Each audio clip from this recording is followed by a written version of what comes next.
Hey everyone, it's VM Campos, comic book fan.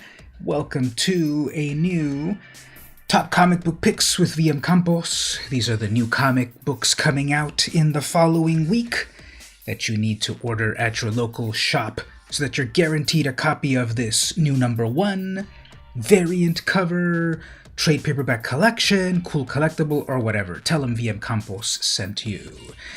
So welcome if you're here live. We're going to talk about some comic books. Shout out your picks and everything as well there in the chat. Love to know about it as well.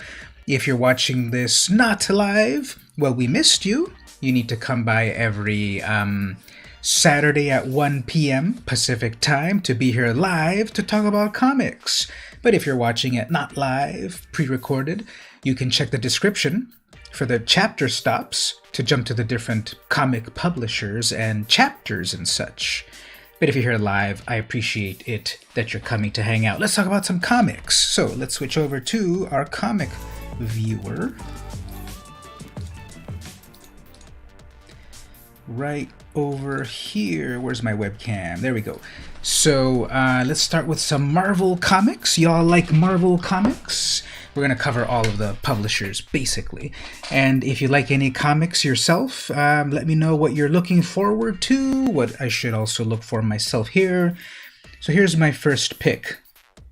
Amazing Spider-Man, Sins of Norman Osborn, #1. I'm going with the variant cover, the Jose Rojas variant cover. Let's get a close-up on this one first, right here. So I like the style here. All of the spider characters are stuck in a web of their own doing, perhaps. Who do we see? We've got Silk, Jessica Drew Spider-Woman, Gwen Stacy Spider-Gwen, Miles Morales Spider-Man, Peter Parker Spider-Man, and apologies, I don't know this spider character right here on the bottom right corner. If you know who this is, shout it out. I know I've seen her throughout the years. Pretty cool costume, cool aesthetic and such, but I don't know who this spider character is. I know the other ones. Cindy Moon, Silk, etc., but I don't know that character, so let me know who it is right there in the chat. You'll get 10 victor points if you do. Okay, so the Sin Eater has leveled up thanks to Kindred and his, well, we're finally gonna learn about Kindred, right? And his evil plan is working. New York City is set on fire at its own hand. Ravencroft is under siege, and Spider-Man seems to be the only one who knows right from wrong anymore. He certainly can't look for help from Ravencroft's chief administrator, Norman Osborn. Wasn't he mayor of New York or something a while ago or something? No, that was Wilson Fisk, whose past will haunt both himself and Spider-Man. So Spidey calls his amazing friends Miles Morales, Spider-Man, Spider-Woman, Ghost Spider, Spider-Girl, and Madam Web in to help. The Order of the Web is born. The Order of the Web. Okay, so here's a brand new... Okay, we've got the Batman family. Here's the Order of the Web. This is a #1. I don't know if this is going to be an ongoing series or a one-shot or something. But Nick Spencer's the writer. Federico Vincentini is the interior artist. And Jose Maria Casanovas Rojas is the variant cover artist. So that's the one I'm recommending so far to start off. Next, Captain America #23, Alex Ross, Captain America Timeless variant cover. So I'm going to pick a bunch of these Alex Ross covers that are coming out. To be honest, I'm not reading Captain America, but we've got Ta-Nehisi Coates as the writer, so that's cool. Bob Quinn as the artist, and cover artist Alex Ross. So this is the big idea why I'm picking this one. All Die Young continues. A restoration, a resurrection, a bit of redemption, and the return of Cap's #1 foe. Ooh, Baron Strucker is back. That probably means the Red Skull, right? So, let's get a close-up here. This is the main reason I'm picking this cover. It's, as usual, amazing Captain America art by Alex Ross. This is #23, but Legacy 727. Can you believe that? 727 issues of Captain America. Actually, probably more than that, right? Because if you count his appearances in the 40s, should be even more. Got a little bit of 5 o'clock shadow, stubble, realistic chainmail sort of thing. Captain America is always amazing. Although I would have thought that his shield would have been maybe glossy or metallic or shiny or something. Kind of feels like that shadow area there. I'm not trying to tell Alex Ross how to do his job, but what's up with kind of all that empty, just like black right there? Where's the realism? Anyway, so amazing Alex Ross cover art on that. Ooh, and then this is July 200666 as the item number. So when you contact your local comic shop, tell them, give me that Captain America number 23 Alex Ross variant cover. Next, Giant Says X-Men number 1, Storm number 1. I'm getting the Jen Bartel variant cover. This is an amazing cover. Let's get a close-up here. So these colors are amazing. This is Storm just on like rose petals or something, but with weird, fascinating colors. Rogue's hair is amazing. Her expression is sublime, and yes, there's a lot of nudity in this. But the Jonathan Hickman is the writer. Russell Dodderman is the interior artist, so he's cool. I like Dodderman. I liked his work on Jane Foster Thor when he was doing that back in 2014, 2016. In Giant Says X-Men, Jean Grey and Emma Frost, Hickman and Dodderman took Jean and Emma into Storm's mind to learn what happened to her. Now they take the X-Men's resident goddess to the far ends of the world to save herself. So there's big plots going on here. Very cool, trippy variant cover here. I think we can see... Can we see the regular cover? I thought I had it handy here, but yeah, never mind. So the... Oh, we can see it here. These other the other covers also look really cool. So here's the Alex Ross variant cover. Cool. And then we've got the Russell Dodderman interior artist. So really cool covers there for a brand new number 1. Moving on, here's another Alex Ross cover. This is Immortal Hulk 37. Are you reading Immortal Hulk? Everyone loves this series. After it kind of really changed directions in like this sort of horror style of things. So Al Ewing is the writer, Joe Bennett is the artist, cover art Alex Ross. When Bruce Banner first came to Shadow Base, he was cut up into pieces and stored in jars. Now Shadow Base is under his control, but Bruce Banner was only the second test subject. Now the first is free. Epic. So if we look at that close-up right there, yep, that's Alex Ross. Amazing realism with this hulking brute. Do we ever get Hulk with chest hair? Just notice that right there. Then his haircut. He's got the quarantine haircut going on. And a powerful expression. So this is Legacy 754. Issues of the Hulk. Last Marvel book, we've got Magnificent Ms. Marvel number 13. She's at Legacy number 70. So there's been 70 issues of Ms. Marvel, Kamala Khan, and this is issue 13. Now, this is second printing variant. Why? Because it's a brand new character, Amulet.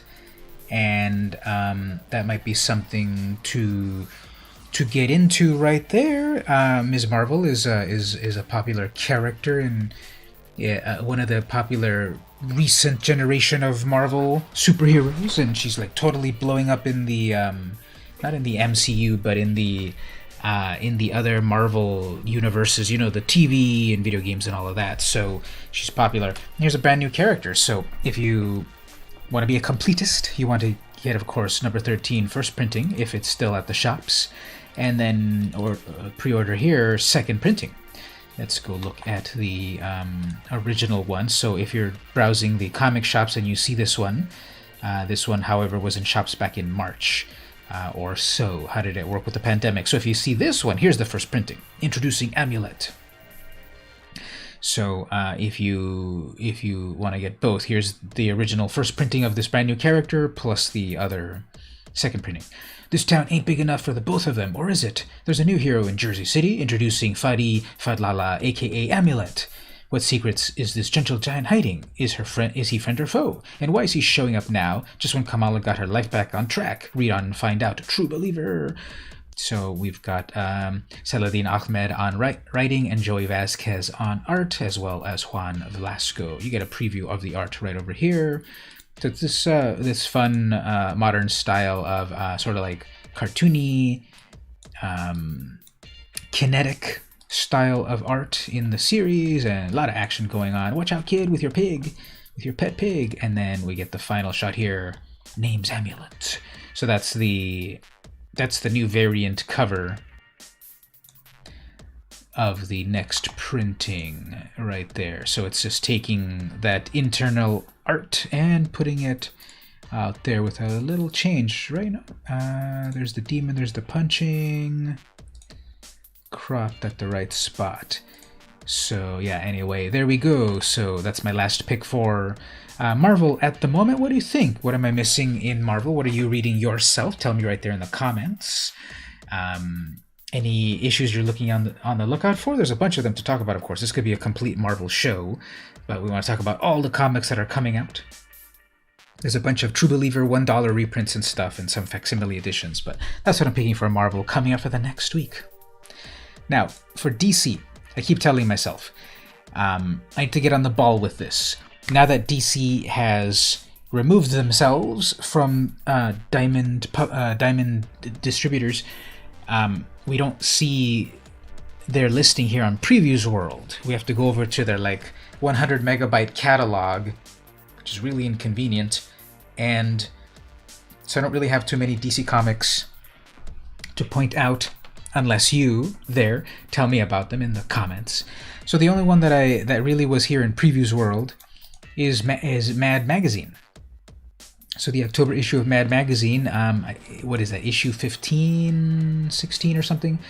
So Mad Magazine's still publishing, even though everyone was lamenting their death a couple years ago. It was that they weren't shutting down completely, but they were definitely decreasing their output. So in shops October 21st. It's a film parody triple feature to die for, with Rose Maya's Boo Boo, Paltry Guys, and Psycho 2, plus Sergio Aragones's and Tom Bunk's Plus, Sergio Aragones and Tom Bunk have been working in the lab late at night to bring us all new eerie mad monster insights, and a delightfully frightening new fold-in and spy versus spy make this issue one to scream about. So Mad Magazine's still around. After they ended with issue like 500, I think, they closed up their offices in New York and then moved over to California with the rest of DC offices. So now they're in Burbank. And then they started renumbering with issue number 1, which I got that one, and then got a few issues after their new run. And then with issue number 10, they were like closing shop, but not really. They were still publishing stuff, but just not at the same level as before, at the same output. And here's the new Mad issue coming out. So final order cutoff this Monday, just like everything else that I'm talking about. For this will be on the shops on the 21st. Next up, let's look at some IDW. We got Star Wars Adventures Trade Paperback Volume 1, Driving Force. I like the Star Wars Adventures. It still kind of trips me out whenever I see the Disney logo on a Star Wars product, even though Disney has owned Star Wars since 2012. I remember being in class and then someone blurted it out basically like Disney bought Star Wars for like $10 billion. Anyway, so we've got Join Princess Leia, Poe Dameron, BB-8, Rey, and more of your favorite characters, Rey Skywalker, right, in the middle grade graphic novel adventure. First with hotshot Resistance pilot Poe Dameron, captured by pirates. It's up to BB-8 and Rapier Squadron to save the day. Then in a story set before A New Hope, Princess Leia Organa faces the most challenging task of her young life, teaching Amelin Holdo how to drive a speeder. So here we can see Admiral Holdo when she had her cool rainbow sherbet hair before she went into the purple hair. I loved her purple hair in the movie there. I thought that looked amazing. So here we have Leia and Holdo before A New Hope. But both learn an important lesson after fighting themselves in the dangerous lower levels of Coruscant, and finally witness one of the many lessons Rey learned from Luke Skywalker during her time on Ahch-To. Collects issues 24 to 26 of the Star Wars Adventures. It's only $9.99, so that's not so bad, but this is only 2 issues, right? 24 to 5. Yeah, this is 24 to 5. 3 issues. Don't these trades usually have like 6 or something? It doesn't say how many pages this is, but I think we're getting overcharged. That's what happens when Disney owns everything. So anyway, let's get a zoom in close-up of this cover. I like the style of this art. Is this Derek Charm? No, that's Signature. That's not Derek Charm. Because we have, oh yeah, here we go, Margot Saltel. Delilah Dawson and Kevon Scott writers, art Megan Levins and Derek Charm. I like his work a lot. Very cartoony. I liked his work on Unbeatable Squirrel Girl. Next, on IDW, completely different sort of direction. From Hell, Master Edition hardcover. Alan Moore writer and Eddie Campbell art and interior, cover art and interior art. Jack is back, and this time the blood is red.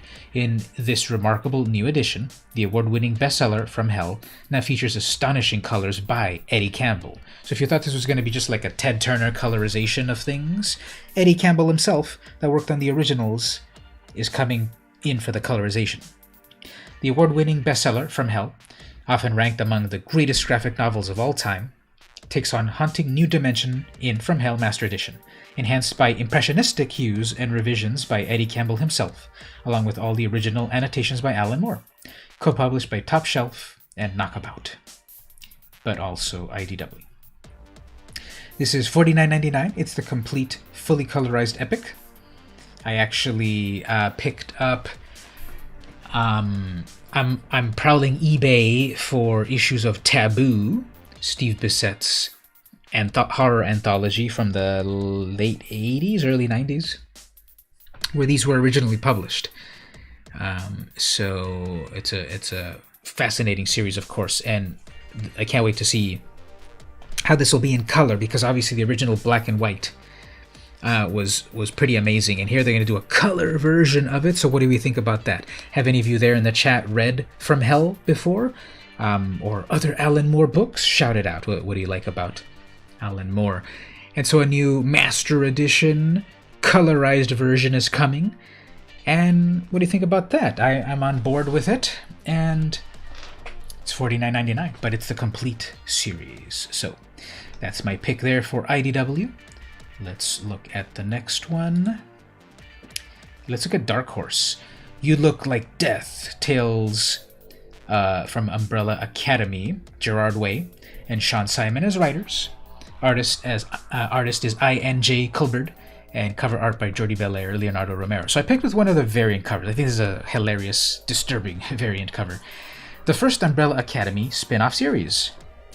When 18-year-old Seance gets himself kicked out of the Umbrella Academy and his allowance discontinued by Hargreaves, he takes to a place where his ghoulish talents will be appreciated. After a magical high on vampire drug lord Stash, Klaus needs help and doesn't have his siblings there to save him. Seance gets his own miniseries from Gerard Way and Sean Simon of the True Lives of the Fabulous Killjoys. So I went with this cover. I love this cover. This is Jordi Belair. And close up here, this is again hilarious, disturbing, amazing. The other covers are a little bit more direct. Here's the regular cover. It's fine. It's a Gabriel Ba, but I like the variant cover a little bit better. So it's issue 1 of 6. Pretty trippy cover as well. Come Inside BYOB. Fang Show. I guess that's Bring Your Own Blood. Nude Live Chimps. Live Nude Chimps. Hilarious. So yeah, that's a one-shot there. That's from Dark Horse Comics. Umbrella Academy spinoff. Over at Image, we've got a new #1, Stillwater, by Chip Zdarsky, art by Mike Spicer, and cover art by Ramon K. Perez. Series premiere, Nobody Dies. In the town of Stillwater, that's not just a promise, that's a threat. Join superstar writer Chip Zdarsky from The White Trees and Daredevil, and Eisner Award-winning artist Ramon K. Perez, Jim Henson's Tales of Sand and Jane, as they dive into a world of horror and intrigue in this new ongoing Skybound series. So if you get a close-up in here, Skybound, I believe, is Robert Kirkman's imprint at Image, right? So really cool cover. Interior art is not exactly this art, however. It would have been amazing if it was this artistic. We do get preview art right here, and it's modern, realistic art, and there's aspects of cartooniness. I like that right there. There's the pause in the action, and then the moment of violence with cool color. And then it goes on there. So it sounds intriguing. That kid's totally dead. But wait a minute. It's not just a promise, it's a threat. So let's see how that series is shaping up. Issue number 1, ongoing series at Image. Another Image book, Gunning for Ramirez, trade paperback, volume 1. Nicholas Petremo as the writer and Nicholas Petremo as the artist. What if the deadliest assassin in all of Mexico, a man with dozens of kills to his name, was actually a vacuum repairman in Arizona? Falcon City, Arizona. Jacques Ramirez works at Robotop, the leading home appliance company in the southwest United States. Jacques is efficient, thorough, and discreet. That last one's easy. He's also mute. But everything changes when 2 members of one of Paso del Rio's largest drug cartel stumble upon Jacques and believe him to be the deadly hitman who betrayed them in the past, the ruthless Ramirez. Could it be that the cartel's legendary cleanup man is really a legendary vacuum cleaner expert? Now that they found him, the men of the cartel will do anything they can to kill the traitor. So that sounds a lot like Breaking Bad kind of stuff, because there was vacuum repairman stuff happening with that. So we get this cool sort of grindhouse cover. This is the cover artist is the interior artist, and I like this style. Very cool art style on this. So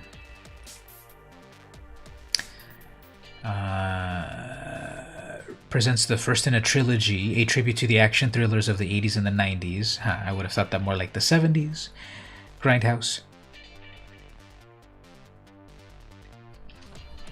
$16.99. Doesn't say how many issues it collects or pages, but seems like a full story right here, so check that one out. Oh, we get some interior art here as well.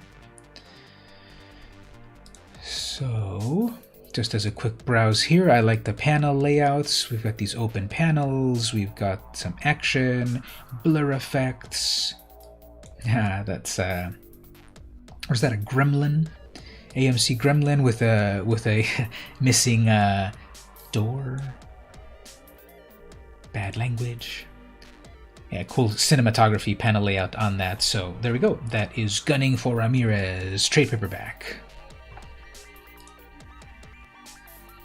Image is publishing Headlopper number 13. Now this is a quarterly book. So we're barely on issue 13, and I was kind of browsing the past issues. Go back over here, because it's quarterly. The first issue was way back in the old days of the year 2015, before the National Nightmare began, the first one. And yeah, so quarterly books. Here's the latest issue then. The hit quarterly fantasy comic is back with another big action-packed arc of extra-length issues. Evil forces continue to hunt Norgal and Agatha as they begin their quest for the fabled Mulgrid's Stare. I like this style of art. If you look at the cover here. Andrew McClellan, Jordi Belair. Quarterly Adventure Comic, issue 13, volume 4, 1 of 4. And this art style is cool. So this is a McLean cover. If you look at the interior art, this is an example of what I love about comics. That, yeah, it's a cartoony style, but look at the world building, the character layouts, the colorization. Notice everything's almost like monochrome until we see the city, the key, that is, city. We see the key. And then there's the pacing here with the character going towards the treasure slowly and then reaching out very cinematically to get it. And then, of course, stuff is going to happen. Don't get the treasure if you're not ready to battle the guardian of the treasure. And we've got this style of art. What is this style? I like to call it the Adult Swim style, but it's sort of like a grungy underground comics of the 60s and 70s style with Adventure Time style, sort of weird style. So, yeah, Headlopper number 13, starting a new arc. It's the quarterly comic with a price of, how much is this? $5.99, right? Not too expensive. Headlopper. Next over at Dynamite, Deja Thoris number 8. The Joseph Michael Linsner cover. Dan Abnett is the writer. Sebastian Pires is the interior artist. A Princess of Earth, Part 2. Deja's Earth adventures continue. She's a stranger in a strange land, surrounded by stubborn aliens, humans they're called, that do not believe her. But if they do not heed her warnings, the awful catastrophes besetting Mars will overtake a second world. By Dan Abnett, worked on Guardians of the Galaxy, Justice League Odyssey, and Sebastian Pires worked on Disaster Inc. So, Joseph Michael Linsner, the artist that is often associated with the bad girl art craze of the 90s with his Cry for Dawn character, who actually debuted in around 88, 89 or so. Yeah, realistic style. This looks like, makes me think of like Prismacolor colorization, because you get kind of like these strokes of the pencil, the colored pencil. And this is part 2 of a new story that started, so you may want to go back to number 7, that is, to keep up to date with the new plot going on. Here's another one, James Bond Reflections of Death. So at the moment, Dynamite has the license to James Bond. Dark Horse had it back in the 90s. 128 stunning pages of non-stop thrills and intrigue. An all-new, all-original James Bond graphic novel by a cavalcade of superstars. Greg Pak, Andy Diggle, Benjamin Percy, Gail Simone, Mark Russell, Vita Ayala, and Danny Lore. 6 stunning stories featuring the world's greatest spy. Moneypenny has been kidnapped, and the mystery of who has her and what they want will only be revealed when or if 007 is able to complete this incredible mission. $24.99. And we got a lot of creators there. We got this Faye Dalton cover art. Faye Dalton, amazing art, as usual. And here is her contribution to James Bond cover art. So this version of James Bond art is not Sean Connery, is not Daniel Craig. It's vaguely Roger Moore-esque, I would say. I like that logo there. Reflections of Death. So that's James Bond at Dynamite.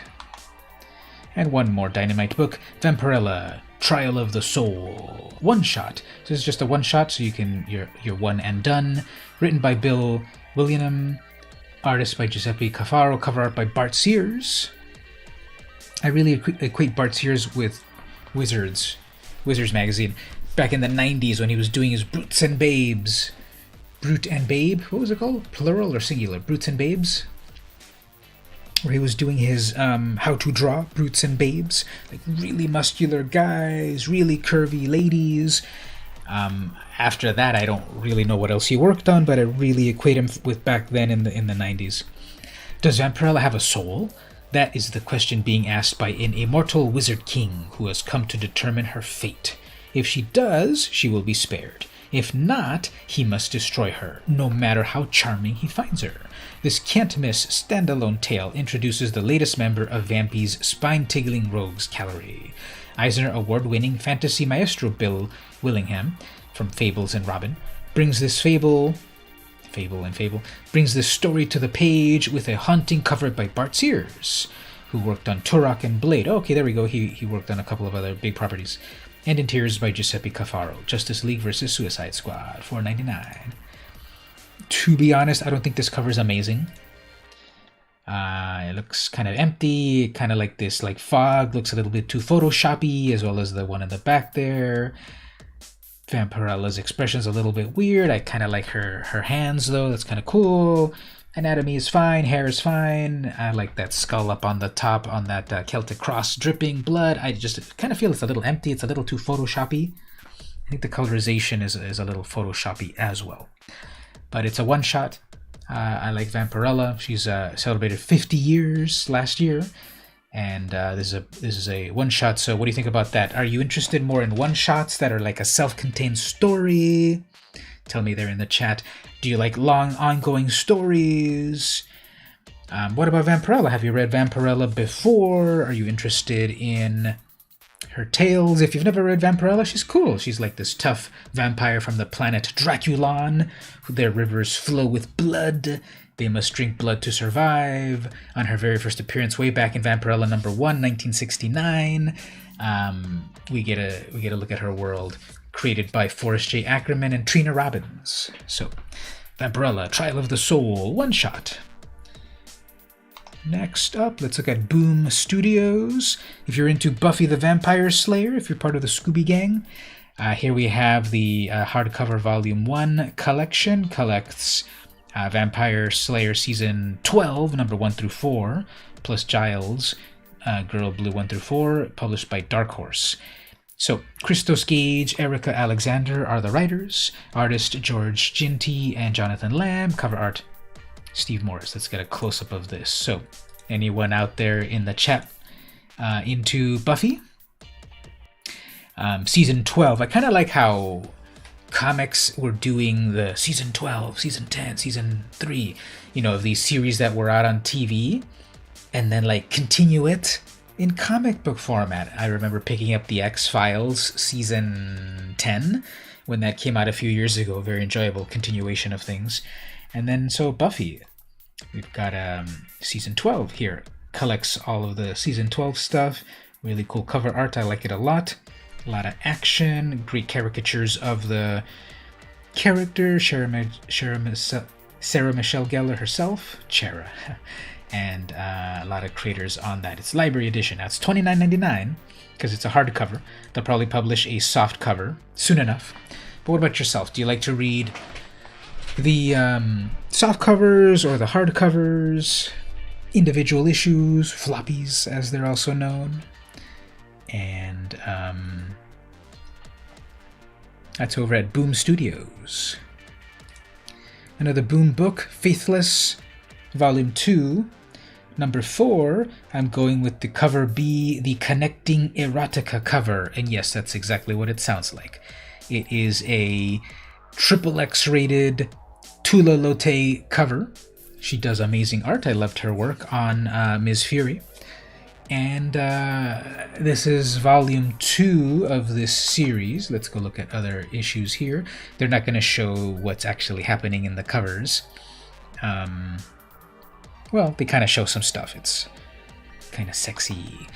And this is volume 2, so it's the best-selling erotic thriller returns from the acclaimed team of Brian Azzarello and artist Maria Lovett, as Faith and her lovers, Luis and Papi, bring magic and chaos to the streets of Italy.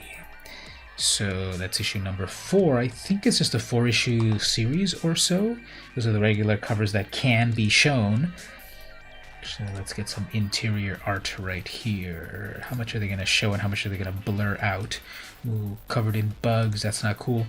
So the interior art is also cool. It's weird and trippy, and then we've got these variant covers. I don't know if this is supposed to be one of these covers that's supposed to be covered up, but we've got some skeletons. So that's the Faithless Volume 2, number 4. I'm going with the Tula Lotte variant cover. These are the ones that are these are poly-bagged. You can't browse through them because the cover's too sexy. You might have to ask behind the counter at the shop, hey, can you give me that cover? I am old enough, sir. Please, I would like to buy it. Another Boom Studios book. We've got Magician's New Class trade paperback, so this collects the recent series.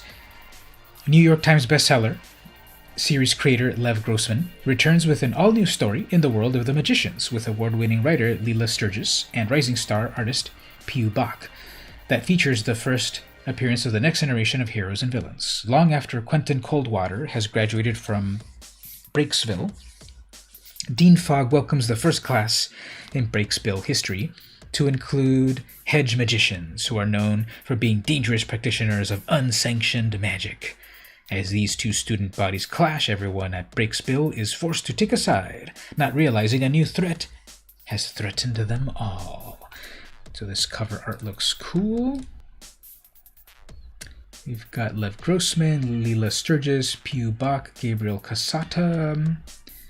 I like the design of that cover a lot. If the interior art is as good as this cover art, that's really nice. I like it. It's impressionistic but realistic. Like the black outlines along the characters with no black outlines interior. That's a cool artistic choice. Cool little logo there. $19.99 for this trade paperback. I wish this would tell you the page count. So again, I want to know how many pages I'm getting for the price there, but probably a few hundred pages. And that's at Boom Studios. Another Boom Studios, Power Rangers, Drakon, New Dawn, second printing of a #1 book. So this new Power Ranger character, I believe, is an alternate dimension character, right? Go back to the first printing. All new limited series revealing Drakon's final plan. After the shocking events of Power Rangers Ranger Slayer, Kimberly is determined to purge the world of Drakon's legacy, starting with Deadlock, the prison tower where Drakon held all those who opposed him. So the Power Rangers universe at Boom Studios has expanded so much. I really am just used to the 90s TV show, but after Boom Studios started printing new stories, it just matured and went on to like a new dimension of stories. And so this is a series that came out recently, and it's second printing. So if you didn't get first printing, second printing is coming out soon. And if you're a collector, investor, speculator, etc., second printing of this is obviously lower print run than the first one, and it'll be good for your collection because more rarity is more valuable in the world of comic collecting. Pretty cool cover, and this is going to be one of these hard to find or hard to maintain white covers that are always in demand. If you can get this pristine white cover CGC graded, I'm sure it's going to be a few bucks. And a pretty cool cover. So that's a pick there with Boom Studios. Moving over to Vault Comics, Bleed Them Dry, #1, second printing. So here's another thing about, so a couple of reasons I'm selecting this one. It's an issue #1 of a plot, so get in on the ground floor of it. Also, it's from a smaller publisher, Vault Comics. Tell me there in the chat if you've ever heard of Vault Comics before. I have, of course, but what about yourself? Have you heard of Vault before? It's also a #1 issue. That's another reason for collectability. Low print run, and it's a second printing. So second printing issues are starting to also become like valuable in the world of comics. And so it hits all of those marks. And here is a close-up of the signature Say Art series. Got a decapitated vampire's head in a dark alleyway. Love that kind of cover. Hiroshi Koizumi is the writer, Elliot Rahal as well. Dyke Ron as the artist, and Joshua Swaby as the cover artist. The year is 3333. Earth is in a state of recovery. Hey Stevie, how are you doing? We're talking about this brand new issue #1 about vampires. The year is 3333. Earth is in a state of recovery. Vampires are real, and though far less populous, they thrive alongside humans in the Japanese-engineered megacity known as Asylum. People have come to understand that some immortals are good, some are bad, and most navigate the world without incident. There is peace, that is, until now, someone is brutally murdering vampires, and Detective Harper Halloway has been assigned to the case. To solve it, she'll have to unearth a much deeper truth. The future of humanity has been edited. So that's issue number 1. Second printing, coming soon. If you go look at the previous issues, here's number 1, regular edition. Pretty cool looking cover right there, wouldn't you say? Got the blues and the reds. Really nice, I like that a lot. Cool character anatomy. Yeah, I like that cover a lot. And there's also issue number 2. I like the design of this one as well a lot. There's the blood red moon in a futuristic time with ninjas. Like that. So we don't get any preview art. Issue number 5 looks like that. It's coming in November. So that's my pick right there. If people want to get into issue number 1, they're reprinting issue number 1 right there from Vault Comics. Next up, Chasing the Bird, Charlie Parker in California. Now this is another reason I love comics. So here is a biography of Charlie Parker, famed jazz musician. So it's sort of like a fictional, historical comic book. This cover art looks pretty amazing. We don't get any interior preview art, but we've got Charlie Bird Parker and Dizzy Gillespie brought frenetic sounds of bebop from the East Coast Jazz Underground to the West Coast for a 2-month residency at Billy Berg's Hollywood Jazz Club in 1945.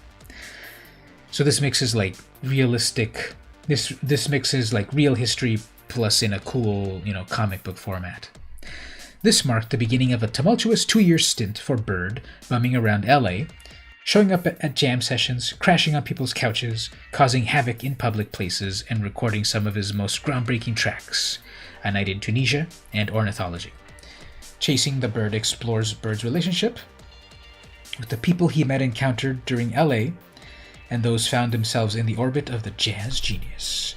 $29.99, coming in September. If the interior art, so this is by Dave Chisholm, written and art. If the interior art is as good as this cover art, this is going to be great, because look at this art. Look at how it's got the sort of like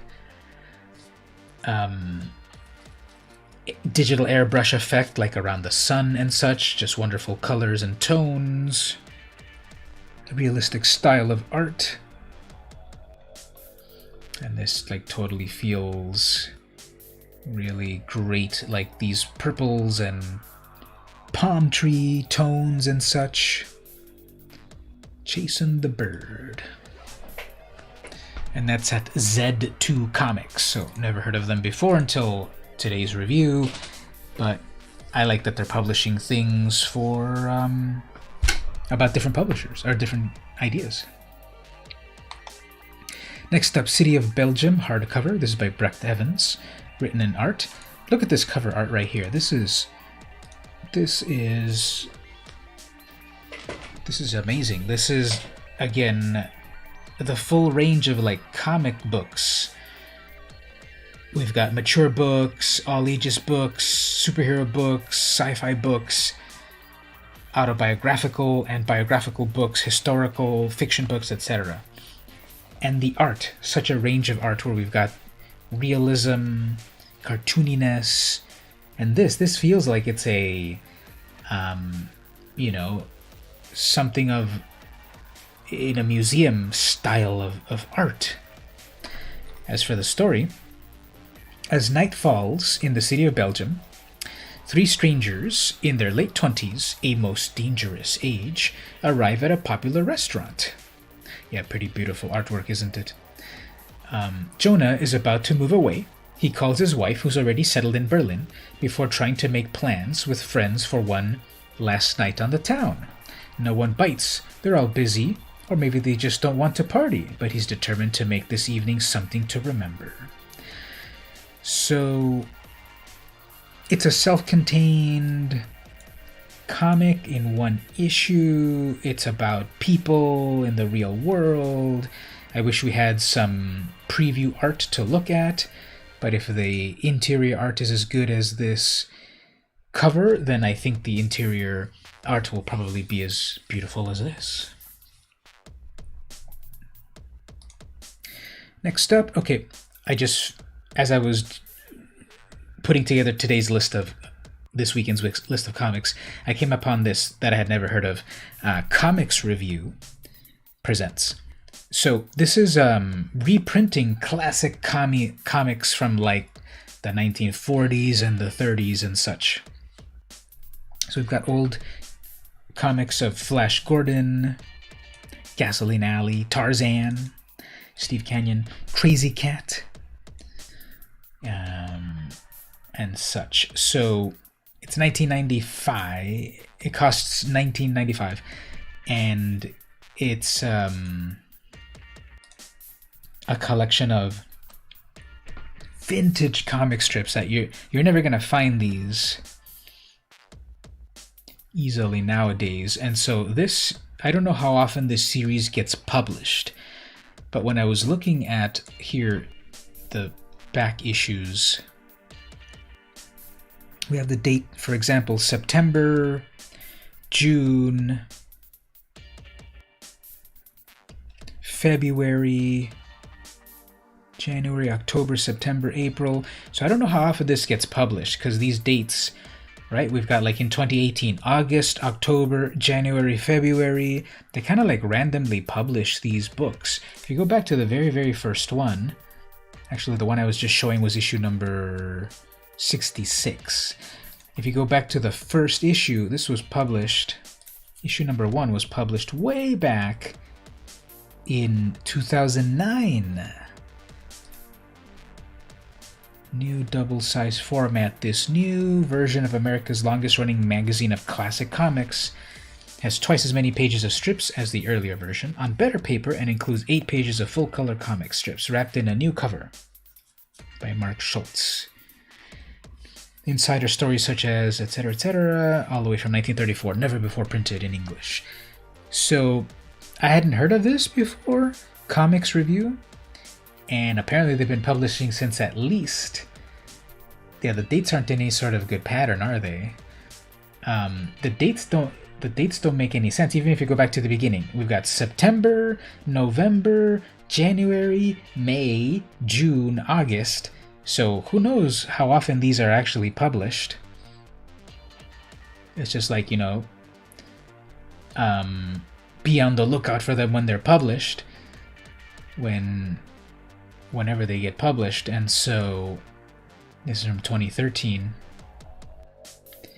So the one I'm picking for this week is coming out soon, September 23rd, and I want to get a copy of this because I like the full range of comics, new stuff and old stuff. And from what I'm seeing here, this is old stuff. Flash Gordon, this is from like the 1930s. Gasoline Alley is like from the 1910s, I think, and even older, even from like some of the oldest comics. So in the history of comics, the first comic was from 1895. 1895. That was more than 120 years ago. So if you ever want to see those really, really old comics, I'm glad that they're publishing this sort of like collection, this anthology of comics, to then go check them out. Crazy Cat, for example. You know, let's look that up right there. Crazy Cat. That's also from like the 1910s or something. If we look right over here. Crazy Cat ran from 1913 to 1944. So first strip of this character all the way back from 1913, George Harriman. So you can get a reprint of this, one of these strips, one of these episodes, coming soon. All right. As we move over to our final segment, let's look at some cool toys and collectibles. Where did they go? All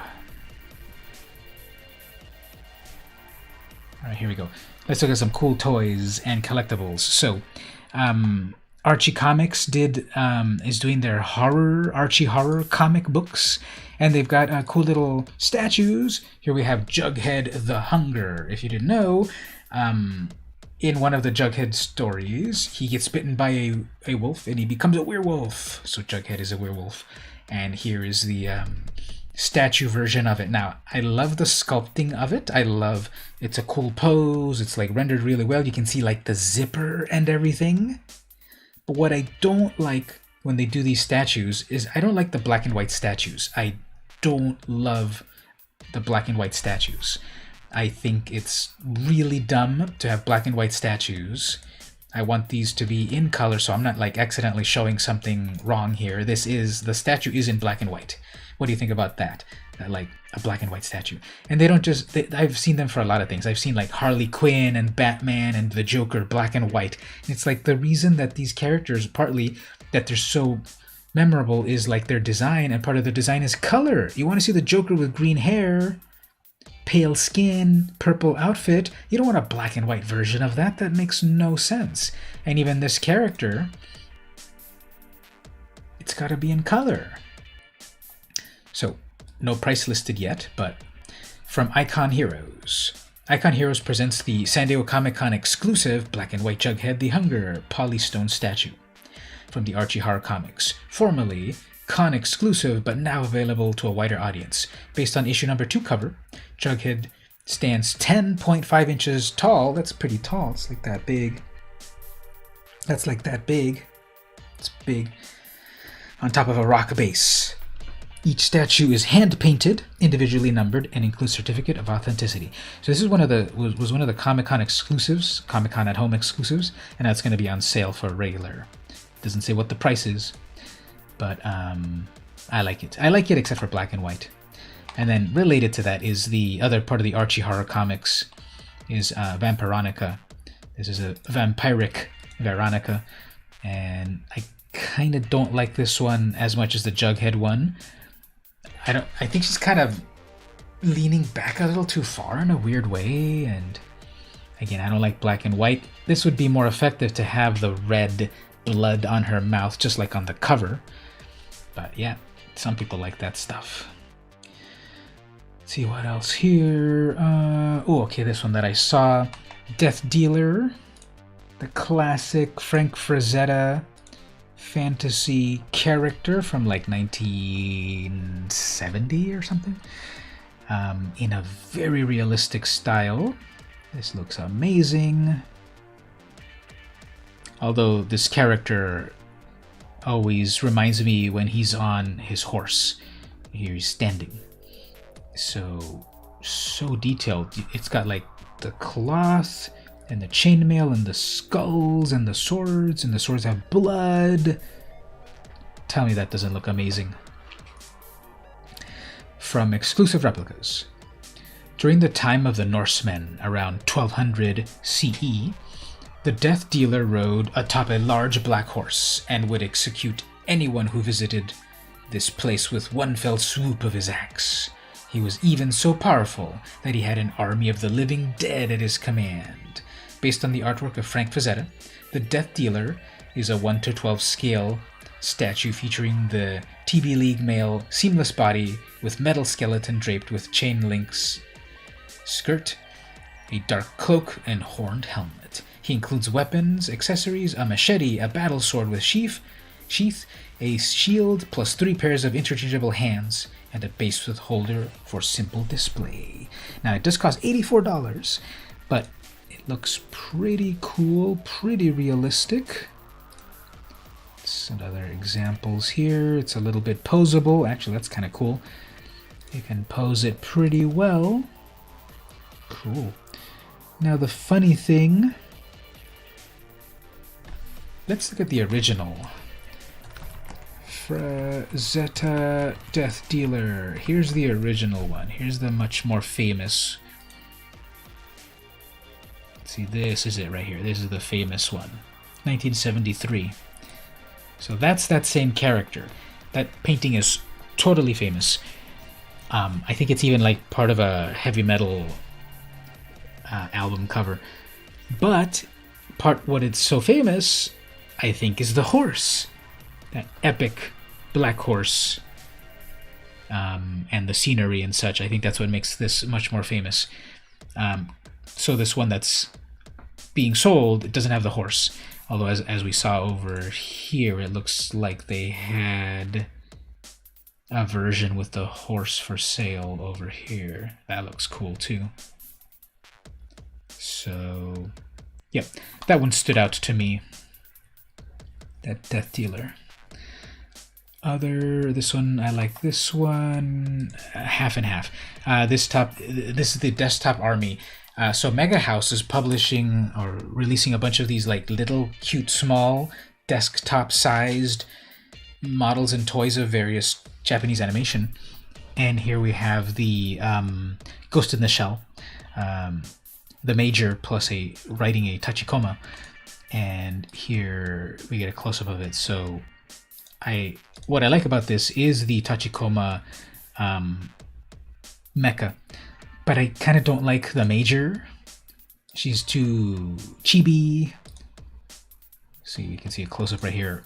I don't like this style of making them this cute and little. You know, she's tough. She's like one of the best badass characters in anime, and making her cute and smiley like this, I don't like that. But the Tachikoma itself, look at that. I love its posing. I love the metallic sheen, the posability and such. It even goes over. You can even put the Major inside of it like this. So I think it's looking a little too cute, weird. But this is $84.99. From Mega House, Motoko Kusanagi and Tachikoma have been shrunk down into the extremely adorable Desktop Army line. Extremely posable and collectible, this will be a piece you don't want to miss out. Can we check over here? How many can we search? Desktop Army. How many of these are actually? There's another one. There's a few of them. Yes, not as many as I thought there would be. There's an okay amount. Most of them are not. Just kind of browsing them like this. I don't like most of them. There's the Evangelion Asuka with her Unit 3, or Unit 2 that is. I don't think I like this one as much as the Ghost in the Shell one. I think Asuka looks okay here compared to the Major. I don't like how they don't give them actual feet in all of these Desktop Army things. And the Ava unit, I don't love it either. So compared to the Ghost in the Shell one, I think the Ghost in the Shell one's way better. What do you think? If you had to put one of these in your room, would you get the Evangelion? Would you get the Ava one, or would you get the Ghost in the Shell one? We got the Ava. We've got the Ghost in the Shell. I'd go with the Ghost in the Shell one. I think it is more true to the original series. This one's a little bit too cutified. Moving on. We got a really cool looking Gandalf the White. This looks extremely realistic. So cool. Very cool posing. Accessories. Got a close-up over. Oh, that's the movie. Here's from the back.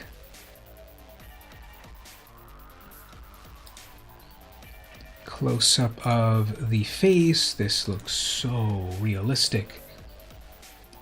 And all of this pattern and everything. This is amazing.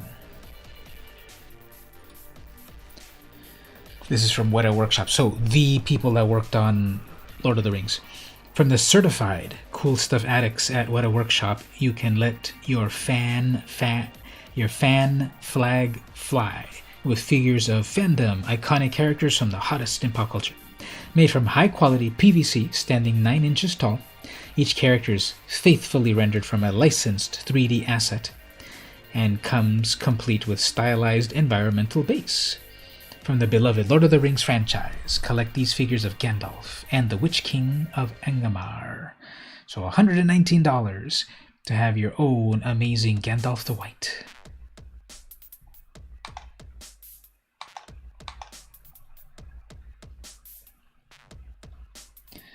Alright, let's see. Here we have a mobile suit double Zeta.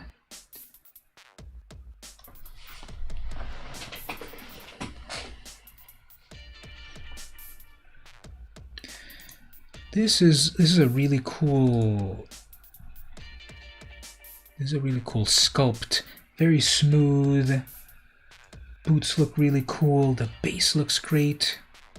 I never saw this series. I think I have Zeta Gundam. I never finished watching it, but Double Zeta, I never saw those. I like Gundam. Gundam 0080 War in the Pocket and Gundam 0083 Stardust Memory. I like those a lot. And the original Gundam. But there's been so many Gundam series, I haven't seen them all. What about yourself out there in the chat land? Anyone watch any Gundam stuff? So, from Mega House, this Gundam Girls Generation figure features Pole 2. She stands over 8 inches tall on a colorful display, giving the appearance of her floating effortlessly. Wearing a normal suit featured in special color, she holds her headgear in her right hand. So $184, very cool. Let's get a close-up over here.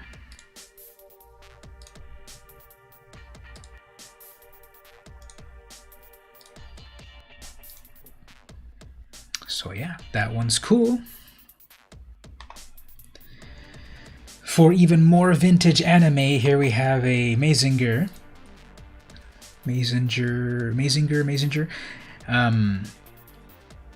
Zeto from Evolution Toys, joining the Grand Sofvi Big Size Model Collection from Evolution Toys is Aphrodite A from Mazinger Z. Standing a staggering 14.5 inches tall, Aphrodite A features a cockpit in her forehead with a pilot, minifigure, and removable check pieces for her Oppai missile system. Be sure to add her to your Mazinger collection. So this is classic anime. This is like from the 60s or so. Let's look that up there. Mazinger Zeto. Well, it was a manga first, probably, right? It's Japanese super robot manga illustrated by Go Nagai. First came out in 1972 in the comics, and then it became an anime in 1972 as well. It came out on manga in 72, and then in October 72, and then became an anime right away in December. Wow, I guess it was that popular. And yeah, classic Go Nagai artist. He has passed on, right? Oh no, he's still around. That's him in 2008. He looks still so young for someone born in 1945. Created Cutie Honey as well. I don't know why I thought he had passed on. I guess I'm thinking about Monkey Punch. Monkey Punch passed on. He created Lupin Sansei, Lupin the Third. He's passed on. But anyway, I remember that series, seeing it in the 80s, dubbed, of course. That's a short time on transition format. I think it's extremely short, right? That like the comic was so popular in October, that's like, we gotta make it into a TV show right away. So went into right away. So the TV series was 92 episodes. So yeah, classic. It's just like very simple, very simplified, like no detail. But what's kind of cool about this, they show over here, just like on the show, you can open up her head, and the pilot is right there, and it even comes with a little figure right there, just like in the original series. So yeah, like very clean lines, very simplified character. Classic series. Next up, okay, I saw these and these were amazing. How about some Home Alone 8-inch characters from NECA, celebrating the 30th anniversary of Home Alone with these retro clothed action figures from the classic family comedy without the family. Kevin and would-be burglars, the Wet Bandits, Marv and Harry, are dressed in tailored fabric clothing similar to the iconic toy lines of the 70s. So it's taking like the classic Mego things plus the 90s. 92 episodes, depends on how long each season was, or would be anime. Yeah, something like that, right? Because 92 episodes. Well, why do we guess? Let's look at it. Let's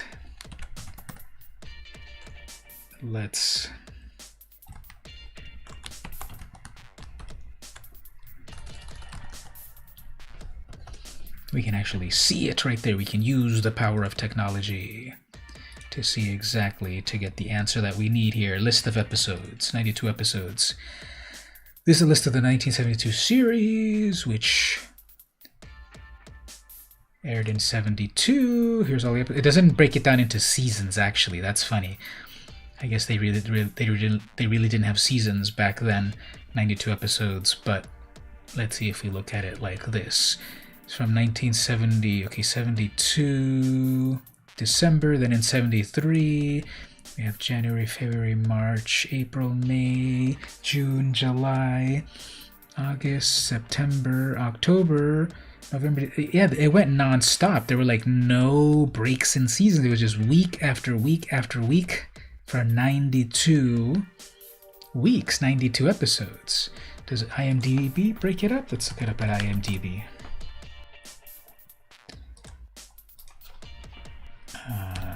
Amazing. Let's see. It's the original 72 series. It just says one season. It has it in different years, but one season, because it's come from a different time where that classic animation. It comes from a different time where they didn't have seasons and stuff. Kind of. So there's the character right there. Classic. Anyway, here's another classic. So let's get a close-up right here of the... look at these. So realistic. Kind of freaky. I don't know why they put Kevin... I don't know why they would put him in that expression. They should have put like a real expression on him. Here's Marvin Harry. I don't remember which is which, but his face all burned with the iron. Crowbar. Realistic clothing.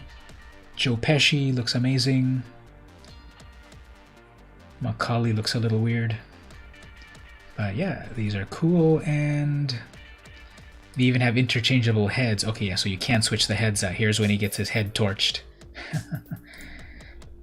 And then we've got Kevin with a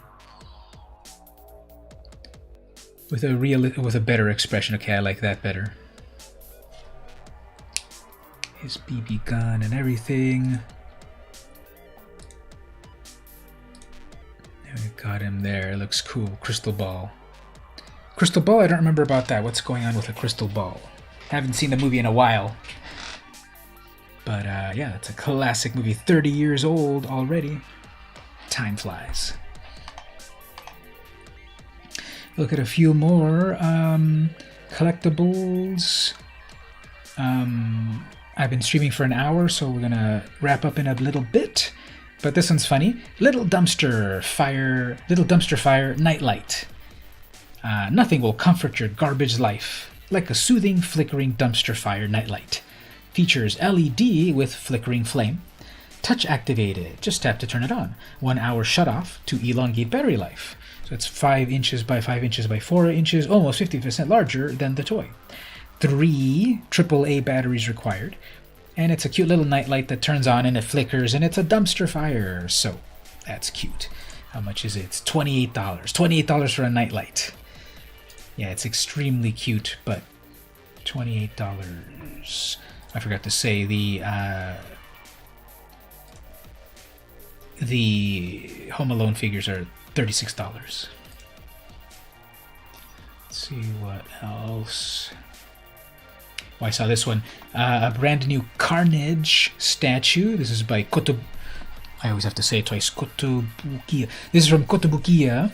The malicious and destructive Carnage from Spider-Man returns to the fine art statue line. The intense carving and details in the face of this creature are reproduced in the highest degree through cold cast and features a level of finish that greatly exceeds the last statue in the line. Not a bad price. Yeah, I guess in the grand scheme of it. Okay, so here's this Carnage. Looks really cool, really realistic. This is an amazing Spider-Man character. So the next Venom movie, Venom 2, There Will Be Carnage, will have this character debuting back in 1992 or 93, with a price of $349 for this statue with a lot of detail. Let's zoom in there. That alien symbiote looks amazing. You can see like the muscles plus the material and the bloodshot eyes. This is a scary character. I recently reread his first appearance, and it was extremely violent. So way back in issue 360 to 363, Amazing Spider-Man 360 to 363, first appearance of Carnage. And it was way more violent than I remember. Not that you saw a lot of blood and whatever, but Carnage was killing everyone. He was about to kill G. Jonah Jameson until Spider-Man teamed up with Venom to stop him. So yeah, there we go. That is a new Carnage figure. How about we look at a Metal Gear Solid? We got a couple more I want to show, then we'll wrap up. This is the Metal Gear Solid Sniper Wolf Bishoujo style statue. There's another from Kotobukiya, a Japanese import. The line of beautiful Bishoujo statues has brought you amazing characters reimagined in the style for years, and now it's expanding to the very familiar property Metal Gear Solid, presented like you've never seen her before, and based on a new character illustration by Shunya Yamashita, a Sniper Wolf. So, getting a close-up of this. So just like the game, but in the Bishoujo style. Got a little wolf down there. Boots look great. Cool hair, lipstick, posing, and the outfit and the crate. How much is this? $89.99. So this Bishoujo style, that's been around a while. Kotobukiya has the license. Like they made like the Phoenix and Captain Marvel and Psylocke in this style, Rogue, and it's like a mixing of Marvel characters in a Japanese style. So here we have the Metal Gear Solid character. The last couple of things I want to look at. Okay, we'll look at one here and then the other one.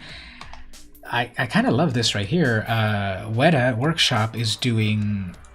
They did the totally realistic Gandalf, but then they're doing this cartoony mini epics line. And here's Ripley, Ellen Ripley from the original Alien. I like this style a lot. It's like this angular, cartoony style, but very detailed, great realism. There's her flamethrower. Great representation of Sigourney Weaver.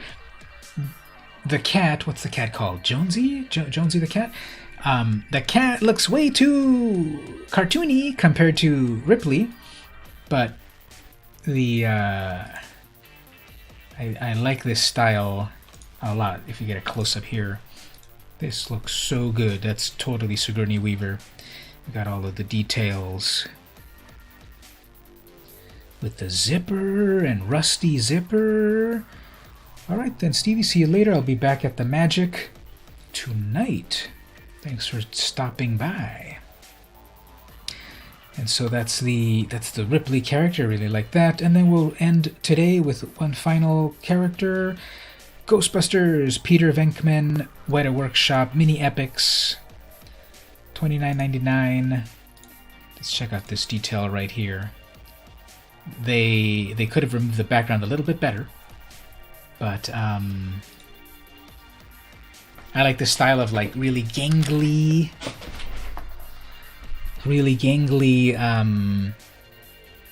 design that looks like I'm blanking on his name, Bill Murray, and outfit and everything. That's perfect. That's a great way to end today's stream like this, today's show. So what did you like? What comic books did you like that I talked about, that I told you about? What did I miss?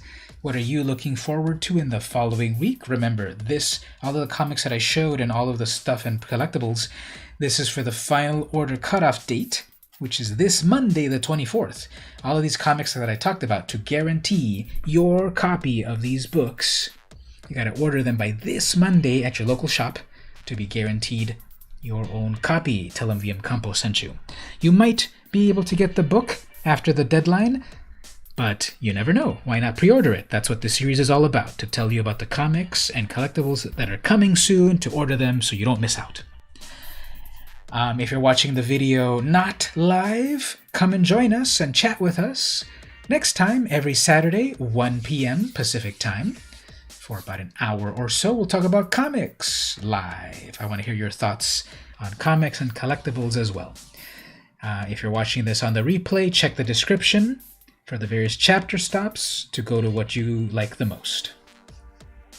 This has been VM Campos, and I'll see you next time at the comic shops.